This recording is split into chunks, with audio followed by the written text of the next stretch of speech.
لە کۆرمۆرەوە بۆ بەغداد و تاران و واشنگتن نهێنی 24 کات ژمێر بێدەنگی کێ ڕێگری لە بۆردومانەکان کرد. موچە لە بەغدا ڕادەگیرێت دەبێت بە پەلەبگاتەوێ بۆ چارەسەرکردنی گروپە میلیشەکان بۆردومان دەکەن دەبێت خۆی چارەسەری بکات.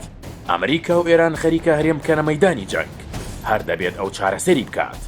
باڵخۆڵ تاڵەبانی پیاوی ڕۆژە سەختەکانە ناوەڕاستی مانگی تەموزی ساڵی ڕابردوو ئەو کاتەی موچی خەڵکی هەرێم ڕاکیرا ئەو گەیشتە بەغداد و چارەسەری کرد.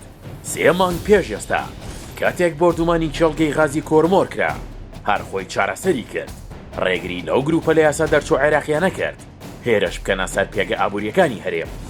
هەفتەی ڕابردووش لەگەڵ بوونی هەڕەشێکی چڕومەترسیدار لە سەر هەرێمی کوردستان ئەنجامدانی بۆردومانێکی چرخەریک بوو.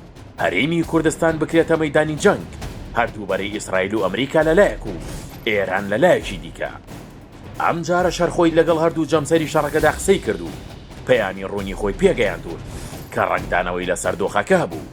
لە دوای بڵاوکردنەوەی پەیامێک کاتیایدا ئاشکرای کرد لە دوای قسەکانی سەرۆک ترەمپ و سەرۆک پزیشکیان چاوەڕوانین کە ئاڵۆزیەکان لە هەرێمی کوردستان دوور بخرێنەوە. 24 کاتژمێری ڕابردووی دۆخی هەرێمی کوردستانیش کە هیچ هێرشێکی نەکرایە سەر دەرخەری ئەوەن کە هەوڵات دیبلۆماسیەکانی بوونەتە هۆکارێک بۆ دوورخستنەوەی هەرێم لە گرژیەکان.